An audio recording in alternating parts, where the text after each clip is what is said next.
que você precisa fazer? Andrei, precisa acordar mais cedo, quero mudar meus horários, quero acordar mais cedo, dormir mais cedo, acordar mais cedo, mas eu quero acordar me sentindo bem. Quero acordar, parece que eu fui atropelado. Tem como? Tem como. Vamos lá. Passo número 1. Você vai ajustar. Inicialmente você vai precisar do despertador para fazer essa mudança, mas com tempo, e não muito tempo, a ideia é não precisar mais do despertador. A ideia é você mudar o seu relógio biológico de modo a ele fazer você sentir sono mais cedo e acordar mais cedo. Essa é a ideia, beleza? À luz do que eu falei lá. Passo número 1, você vai ligar o seu despertador para você acordar mais cedo. Quanto tempo mais cedo, Andrei? A minha recomendação é 30 minutos. Então, digamos que você está aí acordando 10 da manhã e quer começar a acordar 7 da manhã. São 3 horas de diferença. Andrei, amanhã eu vou colocar o despertador para 7 da manhã. Se você fizer isso, você vai acordar um caco. Vai ser realmente vai ser quase que traumatizante o processo. A minha sugestão é que você faça a mudança aos poucos. Você se planeje. Fala, Andrei, eu quero mudar, eu vou começar a voltar ao trabalho, voltar às aulas, preciso mudar meus horários. Você se planeje antecipadamente para você fazer essa mudança gradual. A minha sugestão é que você mude algo em torno de 30 minutos por dia. Então, se você está acordando 10 da manhã hoje, precisa acordar 7 da manhã, você põe o despertador amanhã para 9h30. Dia seguinte, 9. Dia seguinte, 8h30, 8. Por que eu estou falando isso, pessoal? O nosso cérebro, o nosso corpo, ele precisa de mais ou menos 1 a 2 dias para cada mudança de 1 hora. Então, por exemplo, se eu viajo para um outro país que o fuso horário é 2 horas diferente, quanto tempo vai demorar? Quem já viajou sabe o que eu estou falando. Você fica, os primeiros dias de viagem, você fica meio zoado, né? Você dorme no horário errado, acorda no horário errado, fica meio zoado, porque o maestro está perdido, ele não mudou, ele precisa de um tempo para se adaptar. E o nosso corpo, nosso cérebro precisa mais ou menos de 1 a 2 dias para cada 1 hora que muda. Então, se você foi para um país que a diferença é 4 horas, você vai precisar de uns belos, pelo menos 4 dias para o seu corpo se adaptar àquilo lá. E aí, muitas vezes, você tem que voltar, né? Então, às vezes, é até bom você se planejar para essas viagens, para você já chegar no horário do lugar, né? Tem como fazer isso, você colocar esse espaço que eu coloquei em prática. Beleza? Então, o primeiro ponto é ajustar o despertador para você acordar 30 minutos antes. A Sleep Foundation, que é uma fundação do sono em inglês, que é uma organização americana que fala tudo sobre sono com embasamento científico, tem muita informação legal lá. Eles sugerem uma mudança de 1 a 2 horas. Eu, sinceramente, não sei porque eles sugerem isso, porque, como eu disse, para cada 1 hora, nosso corpo leva pelo menos um dia para se ajustar. Então, se você mudar 1 hora de hoje para amanhã, vai levar um dia, talvez 2, para você conseguir ajustar. Então, eu sugiro 30 minutos para garantir. Você muda 30 minutos, aí ao longo do dia, no dia seguinte, seu corpo já meio que se adaptou. Não vai ser algo muito impactante para você promover essa mudança. Minha sugestão, então, são você fazer mudanças graduais de 30 em 30 minutos. É o passo número 1, pessoal. Mas, de novo, já vocês vão ver que a ideia do processo dos 5 passos é você depois não precisar do despertador. É você mudar o seu relógio para ele começar a marcar a passagem do tempo numa faixa de horários diferente, de modo que você vai sentir sono num horário diferente e vai acordar naturalmente no horário diferente. Beleza? Essa é a ideia. Então, mas passo número 1, você vai precisar do dispositivo despertador, né? Segundo passo, pessoal, esse talvez seja um dos mais importantes. Logo que você acordar, ou próximo do horário que você acordou, é super importante que você se exponha ao máximo à luz, principalmente à luz natural. Por que eu estou falando isso? Como eu disse, a luz é o estímulo ambiental que mais afeta o nosso relógio biológico. E ele usa a luz como uma pista de que o dia começou. Então você liga o despertador meia hora antes, vai acordar. E é importante que você se exponha à luz por vários motivos, entre elas para sinalizar para o seu relógio: ei, o dia começou agora, tá? Antes ele estava achando que o dia começava 10, se você acordava 10. Agora que você acordou 9h30, 30 minutos antes, ele vai falar: então tá, então o dia começou agora. Meia hora antes, isso. Então é uma forma de você já sinalizar para o seu relógio: ei, o dia não começa 10 não, ele começa 9h30. Dia seguinte, você vai fazer a mesma coisa. Você vai falar para o seu relógio: ei, o dia começa agora 9, não é 9h30 não. Tudo bem? Então o seu relógio começa a marcar a passagem do tempo, do dia, a partir do momento que você põe a luz. A luz é o estímulo mais importante que afeta o nosso relógio. E eu digo isso, e eu chamo atenção para isso, porque realmente tem um impacto enorme no nosso relógio biológico e em tudo que ele afeta. E 2, pouca gente fala disso. eu quase não vejo ninguém falando da importância de você se expor à luz do jeito certo, beleza? E aí vem um ponto muito interessante, porque você aí talvez esteja achando que você é vespertino, que você tende a acordar mais tarde, tende a dormir e acordar mais tarde, quando na verdade você só está se expondo à luz do jeito errado. Você fala assim, não, André, eu sou vespertina, não tem como acordar cedo, mas calma. Pensa aí como que você se expõe à luz. Talvez você esteja se acordando tarde, fica no escuro, e o seu relógio acha que o dia começou 10 da manhã. Quando, na verdade, o dia começou 6 da manhã, que é quando o sol nasce, né? E então... E eu falo isso com muita segurança, porque tem muitos trabalhos ilustrando como que o horário de dormir e acordar da pessoa é afetado, como aqueles parâmetros que eu falei, regularidade, duração e qualidade do sono, é afetado pelo simples fato de você expor a pessoa mais ou menos luz. E eu queria citar um trabalho aqui para vocês entenderem, muito legal, que eu vou deixar na descrição. Foi publicado na Current Biology, uma excelente revista científica, foi publicado em 2013. Tem outros trabalhos que corroboram esses dados, né? É só porque é um trabalho específico que eu gosto bastante. O primeiro autor é Kenneth Wright Jr., é um pesquisador que tem vários trabalhos nessa área. E olha só que legal que eles fizeram. Olha só que interessante. Eles pegaram pessoas, um grupo de pessoas que vivem na cidade, como eu e você aí, né? Imagino. E pediram para pessoas usarem um actígrafo. O que é isso? É como se fosse um smartwatch. A pessoa põe um dispositivo no pulso que mede a quantidade de luz que ela está recebendo, mede o quão ativa ela estava, mais ou menos o que o smartwatch faz. Né? Ele mede vários parâmetros do corpo. Então, para medir vários parâmetros do corpo, medir o quanto de luz a pessoa está recebendo e o quão ativa ela está e tudo mais. E mediram também o horário que a pessoa ia dormir, o horário que ela acordava, e mediram também as variações daquele sinal químico melatonina que eu comentei. Quem é a melatonina, pessoal? Só para lembrar, é um sinal químico chamado de sinal químico da noite. É um sinal químico que deveria ter seus níveis aumentados quando fica de noite, quando não tem luz. A ausência de luz é um estímulo para esse sinal químico ser produzido e liberado. E ele é importante justamente, então assim, quando o sol se põe, em teoria a gente deveria não ter luz, né? Deveria ser assim, esse sinal químico deveria ser produzido, ele atinge o seu pico, né, um nível máximo lá no meio da madrugada, e depois ele cai, e em teoria era para ele estar baixo na hora que você acorda, né? Então ele aumenta quando a gente está de noite e diminui logo antes do sol nascer e você acordar. Em teoria era para ser algo assim, né? E é um sinal químico super importante para sinalizar para o cérebro e para o corpo que está noite. Tá na hora de dormir, tá na hora de as coisas que têm que acontecer de noite acontecerem, que é o sono, beleza? Então, e eles mediram, né, o momento que a melatonina começou a ser produzida e o momento que ela voltou para os níveis basais, mediram o horário que a pessoa ia dormir, o horário que ela acordava. Enquanto as pessoas estavam na cidade, elas se expunham muito menos à luz natural. Tá? Quando eu digo luz, pessoal, é importante que fique clara a diferença entre luz artificial, que está na minha cara aqui, e a luz natural. A luz natural, pessoal, ela é muito mais forte em estimular as células do olho e sinalizar para o nosso relógio, ativar o nosso relógio biológico, avisar para ele que o dia começou, que está dia. Então a luz natural tem um potencial muito maior em ajustar o nosso relógio. Essa é a mensagem que eu quero que fique clara para vocês. A luz natural tem um potencial muito maior em ajudar o nosso maestro, o nosso relógio biológico, a conduzir a sinfonia do jeito certo.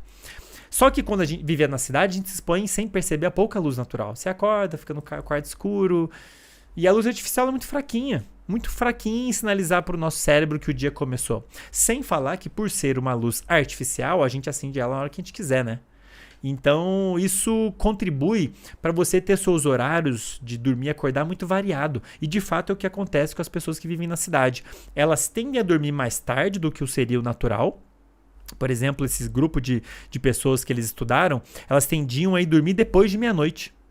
Isso, pessoal, ir dormir depois de meia-noite não é natural. Pode ser normal, acontece com todo mundo, mas não é natural. Isso é ruim, tá? E é o que acaba acontecendo. A pessoa, né, não percebe, se expõe a pouca luz, o relógio dela não sabe que horas do dia começou, se expõe a muita luz artificial de noite, ele acha que é dia ainda, fica uma zona. E aí os processos do corpo e do cérebro acabam não funcionando direito, entre eles o sono.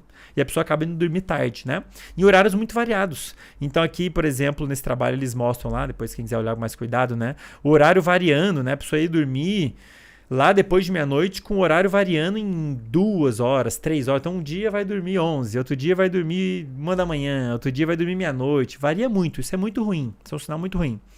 E, além disso, como eu falei para vocês lá no início, a variação da tal melatonina também estava totalmente desalinhada com o horário que a pessoa ia dormir e acordava, né? Para começar, que a melatonina nessas pessoas tende a ser produzida muito mais tardiamente do que deveria.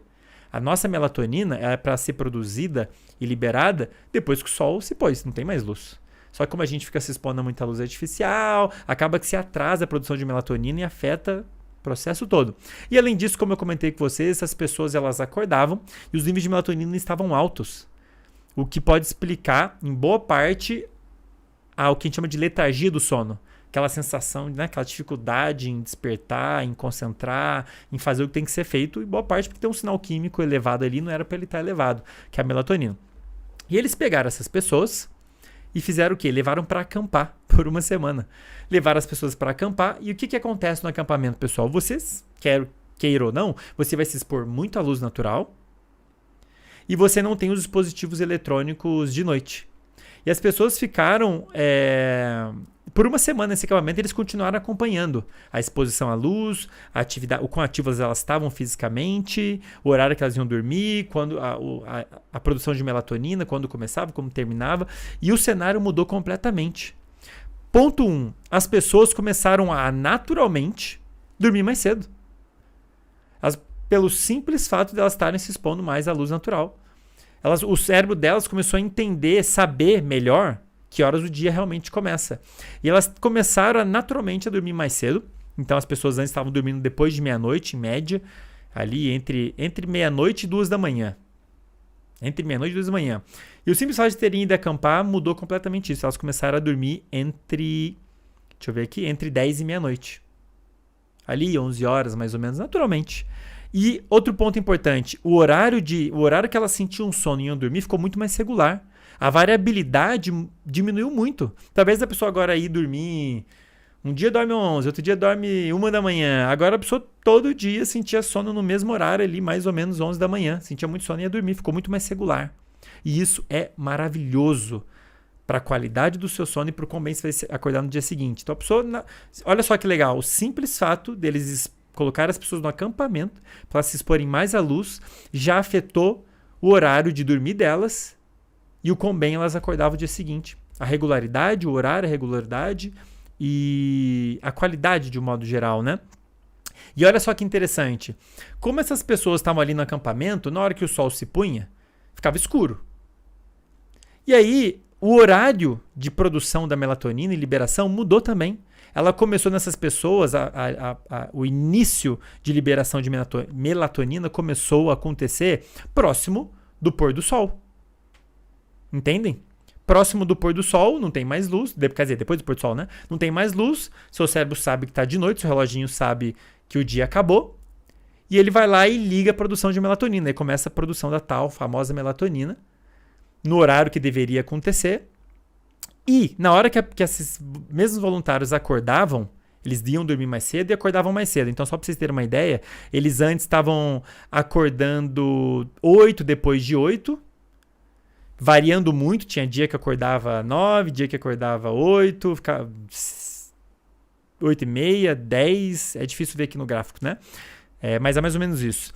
E aí, depois de se pôr a luz, eles começaram a acordar antes de 8, ali por volta de entre 6 e 8, né? Por volta de 7 horas. E na hora que eles acordavam, os níveis de melatonina já estavam baixos, já estavam no seu basal. Antes, na hora que eles acordavam, a melatonina estava alta, o negócio estava desincronizado. Agora eles acordavam, a melatonina já estava onde ela devia estar, que é baixinha. Entendem? Só para citar aqui um exemplo de 2 parâmetros, né, que é sono e melatonina, que precisam estar sincronizados para o negócio funcionar direito. E eles acordaram já com os níveis de melatonina baixos. E o que mudou, galera? O simples fato deles terem ido acampar, se exporem mais à luz natural. Esse trabalho é muito legal, muito maneiro. E olha só, André, eu ia fingir que vocês estavam falando comigo, por isso que eu falei, Andrei. E olha só, pessoal, esses níveis de melatonina que você tem de manhã logo que você acorda, podem explicar o quão bem você está sentindo. Não é o único fator, é só para ilustrar um deles. O que foi mostrado por um outro trabalho que o primeiro autor, chamado William Kilgore, o trabalho foi publicado na Neuro Report em 2018, mostrando, fazendo uma relação entre a redução de melatonina de manhã e o aumento da atividade dessa área do cérebro aqui, ó, córtex pré-frontal, que é super importante para você executar suas tarefas. Concentração, memória, aprendizado, super importante. Então eles conseguiram ver uma relação entre redução de melatonina e aumento da atividade dessa região, especialmente quando os voluntários estavam executando uma tarefa que exige memória de trabalho, concentração, né? Um foco ali naquela atividade. Então, de fato, só para ilustrar um exemplo, o simples fato de você ajustar os horários de você dormir e acordar é interessante até para você ajustar esses fenômenos que precisam estar sincronizados, como, por exemplo, a produção de melatonina. Na hora que a gente acorda, o que deveria estar acontecendo é a melatonina já estar baixa, próximo do seu basal. Tudo bem? Agora, existe um outro benefício muito interessante para a gente se expor à luz natural logo que acordar. Estou no segundo passo ainda, tá, gente? Despertador, acordou, se expõe à luz natural. Segundo benefício, além de avisar o seu relógio biológico que o dia começou, o dia começou agora, hein? Não é aquele horário que você estava achando que era ontem, não. Vai ainda ter um efeito direto no seu alerta, no quão bem você se sente. Essas células que eu comentei que tem no olho, que detectam a presença de luz, elas afetam a atividade de várias outras áreas do cérebro, entre elas aquelas envolvidas com alerta. E tem trabalhos mostrando que se você se expõe à luz logo cedo, você acelera o processo de acordar. E no que você começar a se expor a mais luz natural de manhã, você vai sentir isso. Você vê que o seu alerta vai estar melhor. Sua disposição vai ser mais rápido o processo de acordar, se sentir bem. Então, além de você ajustar o seu reloginho, você ainda gera um efeito de alerta que vai facilitar a sua concentração, vai facilitar você sentir energia, disposição para fazer o que quer que você tenha que fazer, né? Beleza, pessoal? Então, o segundo passo é, logo ao acordar, próximo de você acordar, se expõe ao máximo à luz, especialmente luz natural. Vai tomar café da manhã na varanda. Vou sentar para trabalhar. Senta na frente da janela, senta na varanda, ou pode sair para dar uma caminhada. Enfim, arruma uma maneira de se expor mais à luz natural. A recomendação é que a gente precisa de pelo menos 1000. Uma forma que você tem de medir luz, já comentei isso em outros episódios. Uma forma de medir luz, que eu já comentei em outros episódios, é por lux, né? Você medir a intensidade de luz, a unidade é lux, tudo bem? Existem aplicativos no celular que eu falo aí no Instagram pra caramba. Aliás, quem quiser me acompanhar no Instagram, profandrei.neuro, beleza? Só chegar lá, a gente bate um papo. Tem um aplicativo que eu uso todo dia, mostro para as pessoas que ajuda a medir luz. A luz, a quantidade de luz que você tem artificial, para vocês terem uma ideia, é algo em torno de 200, 300 lux. A luz artificial no dia nublado é pelo menos 1000. A quantidade de luz que está vindo do lado de fora é muito maior, tá? Para estimular o nosso olho, o nosso cérebro e ter todos os efeitos benéficos que eu comentei. E de manhã a gente quer pelo menos 1000 lux por 1 hora. Tá? Só para vocês terem uma ideia quantitativa. Então, mas de modo geral, quanto mais luz de dia você se expor, melhor. Para o seu cérebro saber, porque tem esse efeito de alerta, de aumentar o alerta, disposição, e além disso, para seu reloginho saber que está dia, tá? Terceiro passo, pessoal. Então, ajustou o despertador meia hora mais cedo, gradualmente, se expõe a bastante luz, especialmente de manhã. Sim, tem mais um ponto. Eu comento depois, pode deixar. Depois eu comento esse outro benefício de se expor à luz.